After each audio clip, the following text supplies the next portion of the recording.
I know this is Bible study class, but Donna Golding handed me this today. It's 4 pages long. I'm not going to read it to you.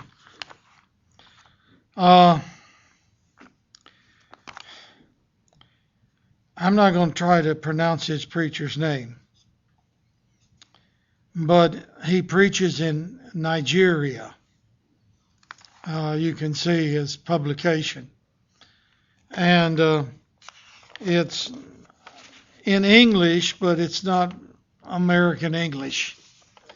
And this is his report from January to April 2018.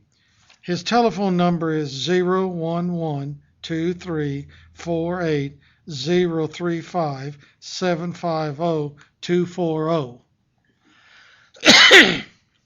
You better write it down if you're going to call him. In it, he talks about the efforts to convert people. And I haven't read it. I just read it on the way home today, or at least part of it. New congregations established. There are a few poorly viewed pictures. But at the end of it, he wrote this, and I thought I'd share it because it's about Perry Church. This is Nigeria on the other side of the world. And he's talking about having a lectureship that he's going to name the Douglas M. Wheeler Lectureship or Seminar for men in Nigeria. Well, I will read that little paragraph. In June this year, that is from 1st to 2nd June, 2018, I will begin a lectureship mainly for mature boys and men of the church. I'm using this workshop to honor and remember a great worker who has been coming to Nigeria for the past 30 years, and due to his benevolence and providence, will no longer be coming to Nigeria for mission work again. In other words, he died. He is our beloved brother, Douglas M. Wheeler, and the lectureship will be entitled Douglas Wheeler Leadership Seminar. And there's more, but next to the last paragraph. Again, I will also honor 2 of our faithful sisters. And I guess Leroy remembers this, and some of the rest of you. The day used to be we called everybody brothers and sisters. We don't do that much anymore. I can remember in this building, brother so-and-so is going to do this, or brother so-and-so is going to do that, and sister so-and-so is going to do this. Well, the Nigerians still do that. Again, I will also honor 2 of our faithful sisters who during their lifetime served God faithfully by conducting a woman seminar. This English, gets me a little bit. By conducting a woman seminar on their behalf. They are the late Sister Ruth Orr and P.J. Morgan, and these ladies' seminars will be for mature girls and women will be the attendants. These ladies has, over the years, donated many dresses, books, bags, writing materials to our younger pupils in school over the years until the time of their death, and we don't want their labor to be in vain. We're thankful to Sister Donna Golding and other ladies at Perry Church who have vowed to take over from where these beloved sisters stopped. I thought I'd just read that to you.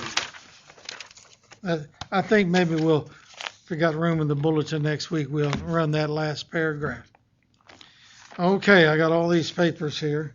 Kathy, don't let me forget them. And I got more. Okay, I want you to turn in your Bibles, please, to Hebrews chapter 12.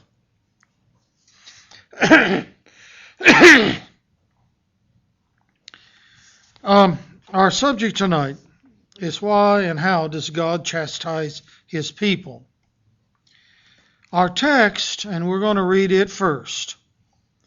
And I'm reading out of the King James. And I'd like for you to follow along with me, please. And let's look at the wording. We do not know who wrote these words. This is from the book of Hebrews, and the author is unknown and has been unknown for the length of the history of the church. I want to start in verse 5, please. And I'm breaking into the middle of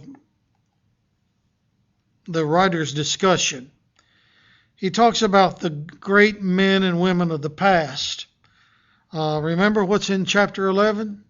That's the Hebrew Hall of Faith. And this is a continuation of it. And in verse 2 of that 12th chapter, he says, we need always to look to Jesus, the author and finisher of our faith. And then verse 5, and you have forgotten the exhortation, which speaketh unto you as unto children. My son, and this is a quote from Proverbs, my son, despise not thou the chastening of the Lord, nor faint when thou art rebuked of him.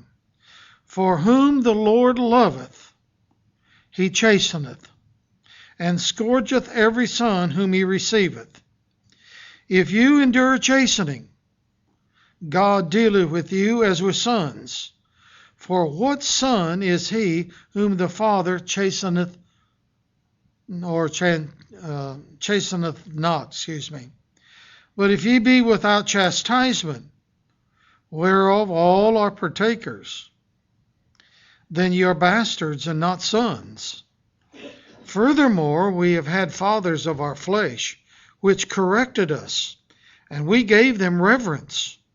Shall we not much rather be in subjection unto the Father of spirits and live? For they verily for a few days chastened us after their own pleasure, but he for our profit, that we might be partakers of his holiness. Now no chastening for the present seemeth to be joyous, but grievous. Nevertheless, afterward it yieldeth the peaceable fruit of righteousness unto them which are exercised thereby. There are a lot of questions that people have asked about various and sundry things. But tonight we're going to deal with a very simple one, and that is, why and how does God chasten his people? Now, in this text that we've just read together, there are four things that we want to note. Number one, God, or the writer of this passage, says that God chastens his children. God's people, Christians. God chastens Christians. Secondly, the object of this chastisement is our own profit or our own spiritual welfare, or putting it a third way, for our good. God chastens us for our good, helps us in the long run. 3, we ought not to lightly regard this chastening. In other words, we shouldn't just pass it on and say, well, so much. We ought to regard what's happening to us. And we'll come back to all of this in a minute. The fourth one is that this chastening is evidence of God's love for us. Now, we'll talk about those in a minute. One of the things that I've always been impressed with is, well, first of all, I'm not a Greek scholar. I don't know Greek, period. If it wasn't for Greek lexicons, which tell simple people like me what the Greek word is and what it means, I wouldn't know. The most important thing And Brother Oliver Johnson brought this to my attention how many years ago, Leroy? More years than I can remember. He preached at Perry quite frequently, beginning in the 1930s and up until, I guess, the 50s when he passed away. He said God, who he acknowledged was smarter than any of us, made sure that there was a language in existence when Christ came that was the most complete language in the history of mankind. How many languages are there today? I don't know. But anyway, Greek is the most complete language. And by complete language, we mean that there is a Greek word that expresses every single solitary emotion. For example, and we use this quite frequently, love. I love spaghetti. I love my wife. I love my dog. Okay? The same word. Does it mean that I love my spaghetti as well as I love my dog? Well, hopefully not. Or does it mean I love spaghetti more than I love my wife? Hopefully not. And I love my fellow Christian. We can put all of that in. We can bundle a whole bunch of things together. In the Greek language, there is a word for each of those. And we're not going to go into those words tonight. When you look up the word chasten or chastening or chastisement in the Greek language. Now, if I were asking you, what does it mean in modern day English? And I'll ask you, what does it mean? Discipline?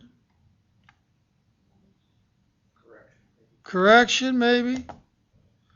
Now, that's probably what we'd say. But chastisement, or the roots of those words in the original Greek language, it means the discipline of wise parents. Discipline of wise parents. As opposed to what? There's another Greek word for discipline of unwise parents. And I've seen unwise parents discipline children. You have too. And sometimes it's abuse, not discipline. So to chastise is to be a wise parent, disciplining your children. Now, for a moment, let's go back to those four things. First of all, the writer of the book of Hebrews acknowledges that God allows the chastening of his children.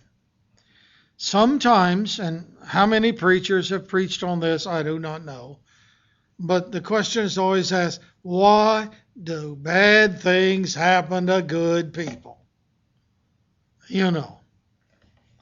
And the old Puritan concept was this: bad things happen to good people because they weren't good and God is punishing them.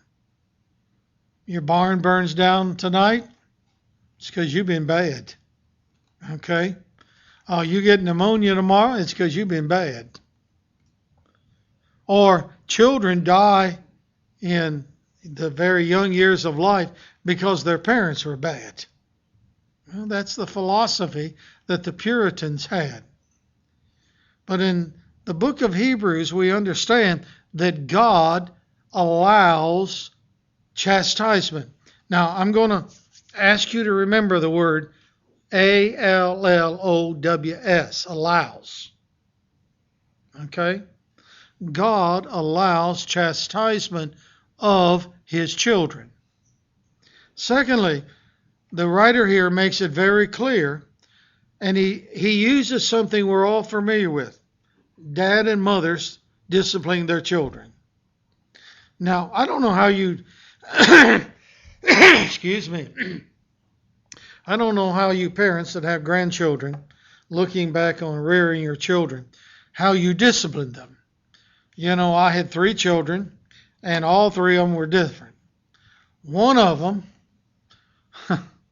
you could have taken a paddle to and paddled them all day long, and they would have gritted their teeth and said, just keep on doing it, because I'm not going to, Then I had one, all I had to do was look at her, and she melted right there on the floor. Parents who love their children discipline them. And discipline doesn't mean giving them a spanking necessarily. I remember how it worked in my house. And I'm going to tell this incident. Kathy knows about it. When I was a young boy, I sassed my mother good. Well, her response was to get the ruler.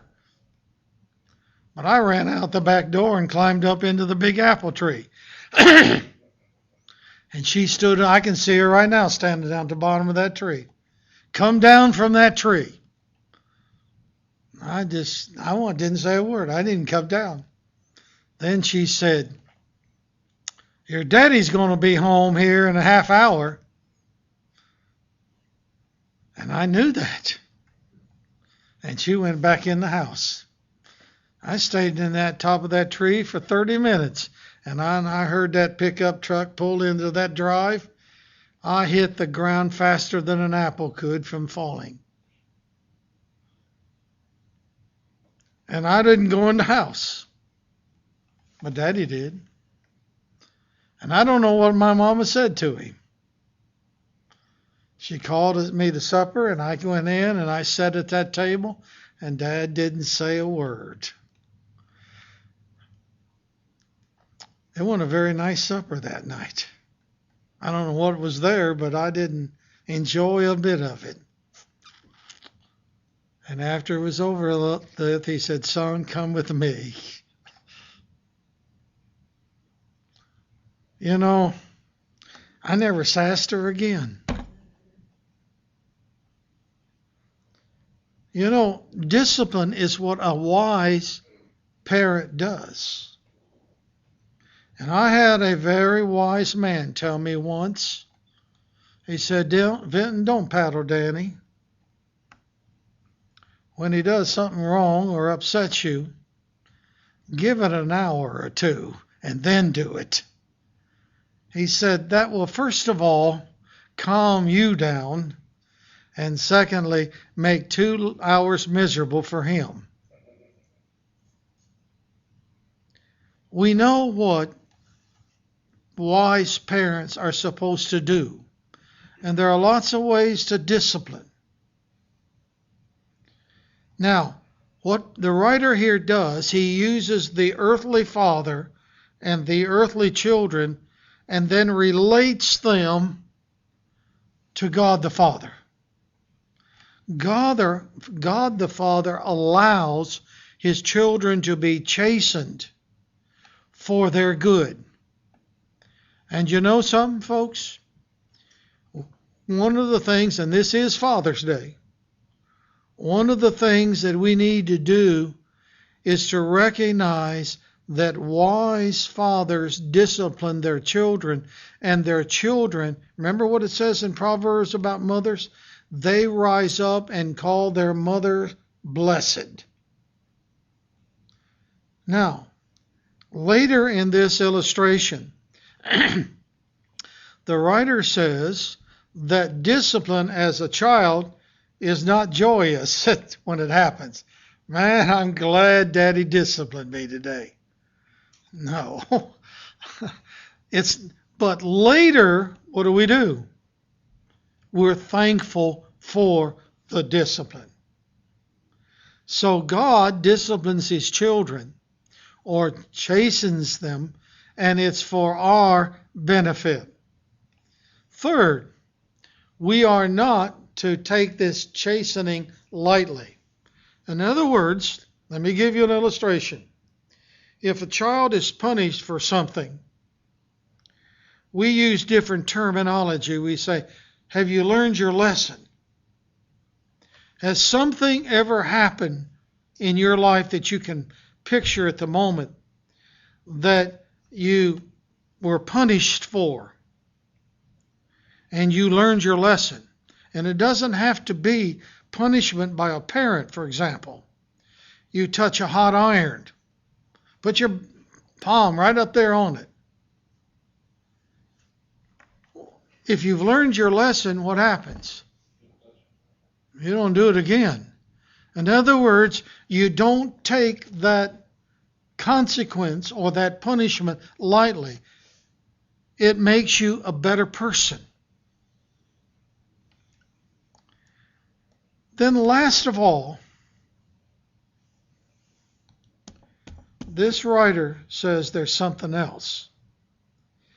Discipline or chastening is the evidence of God's love. There's not a child in the world, I guess, that understands that principle as a child. When do you understand it? Yeah. It's when you're older, right? You know, at the moment it happens, you know, I've heard children say, I hate my daddy, or I hate my mama, or this or that and this and that. But as adults, we look back and said, what they were trying to do was for my benefit.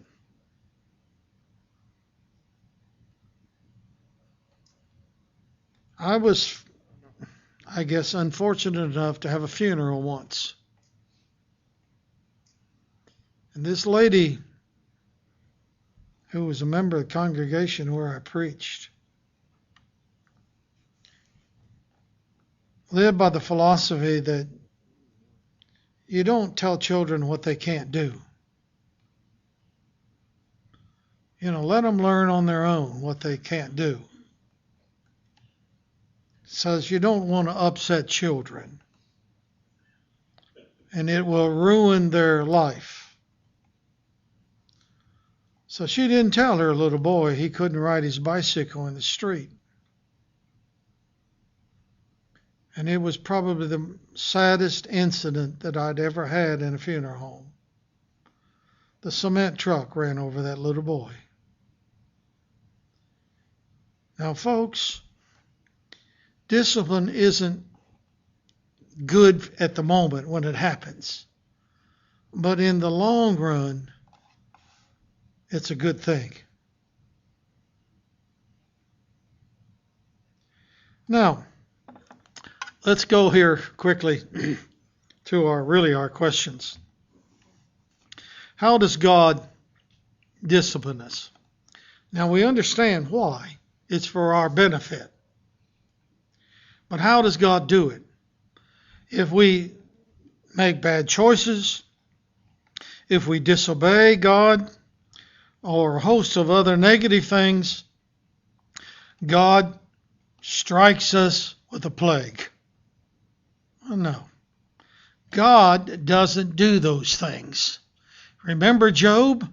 Who did all these things to Job? Was it God? No. Did God allow it? Yes. But God didn't do it. You know, if we disobey God's commands about caring for our bodies, and by the way, that is a command, or we disobey God's laws about a variety of things, then what does God allow? He allows the physical consequences to become ours. Okay? Now, and I'll just give you a simple illustration. For example, the New Testament says, and it's implied in the Old, that God established government. Okay? And that we're to honor the king and we're to honor the laws of the land and so forth. Okay? We decide we're not going to honor the laws of the land. We're not going to pay income taxes, let's say. Okay. We don't pay income taxes. Well, what's going to happen? Nothing. There used to be a man who my father knew who bragged to my dad he hadn't paid income taxes in 4 years. And he didn't intend to do it next year. As far as I know, he's still in prison today. Okay? Why is he there? God sent him to prison? No. God allowed the consequences to chastise. You know, this business that God is punishing me. He sent me with cancer because I've done something bad. God doesn't do that. But God allows the things, the consequences of wrong decisions to be a part of our lives. Everybody in this room knows that. We've all had that experience. We've done things that perhaps have nothing to do with Christianity, but we pay the consequences, right? You know, there's a lady, her name is Elizabeth, and Elizabeth was a member of a congregation where I preached once. And I knew her, and I knew her 2 children. And they were nice children. And she wanted her boy to be the best baseball player in American history, and so she raised a baseball player. And when he got to be an adult, or even before that, he left Christianity. It was no longer important. And I don't know if he ever denied Christ or not, but he denied everything that had to do with Christianity. And she begged him, when he became ill with cancer, to repent and ask for forgiveness, which he never did. And she came to me and she said, "What went wrong?" What went wrong? She raised a baseball player and not a Christian. So, chastisement. And that lady's still living today, and she bemoans the fact that not only did she lose her son, but he died not as a Christian. And there were other parts to that story which I'll not relate. But, you know, God allows the things that are the consequences of our behavior to fall on us. Now, let me give you another illustration of the Bible. People struggle with this, and that's another whole evening, that God hardened Pharaoh's heart. Remember that? And it's repeated, I don't know, probably half a dozen times in the book of Genesis. The idea in the original language was that God allowed Pharaoh to harden his heart. Now, Pharaoh hardened his heart because of his decision. And there's much complications there, but the point is God allowed it. Now, before we close, there's something else that this very passage brings to our attention. In the context of this passage, which we didn't read, there were apparently some Jews who were suffering persecution. And apparently the writer here is writing to them that persecution that they're suffering because they're a Christian is chastisement from God. And the question arises, here are Christians who are being chastised not because of their poor choices or their disobedience, but because they're good. And someone asks, is that basically chastisement being allowed by God even though they're good? The answer has to be yes. Now, let's read a couple of verses here. Just flip a couple pages over to James chapter 1. James chapter 1, by the way, is writing to Jews too. He says in verse 2 after his introduction, because James is writing to people that are being persecuted because they're Christians. My brethren, my fellow Christians, in other words, count it all joy when you fall into divers or different temptations, knowing this, that the trying of your faith worketh patience. But let patience have her perfect work, that ye may be perfect or complete and entire, wanting nothing. In other words, Christians who are doing that which is right might be persecuted or chastised, but it's for the purpose of making them better. Is that hard to handle? Yes. Let's go over to 1 Peter. Real fast here. 1 Peter, the first chapter. Okay. Peter is writing to Jews too, folks. Verse 7. Let's go back to verse 6. Wherein ye greatly rejoice, though now, for a season, if need be, you are in heaviness through manifold temptations.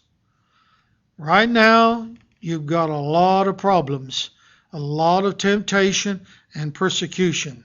Look in verse 7.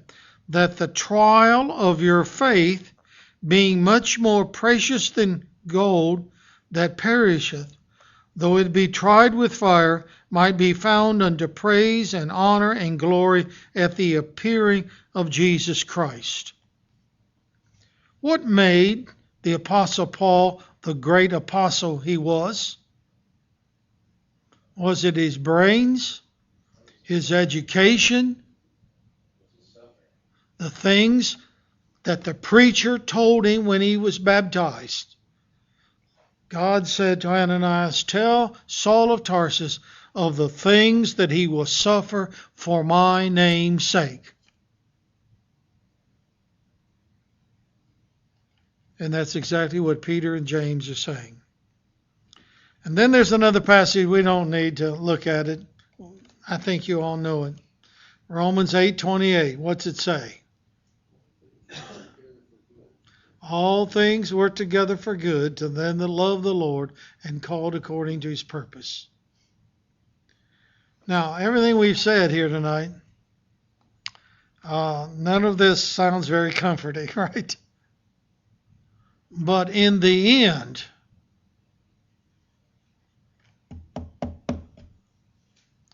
we ought to be better people. Anybody?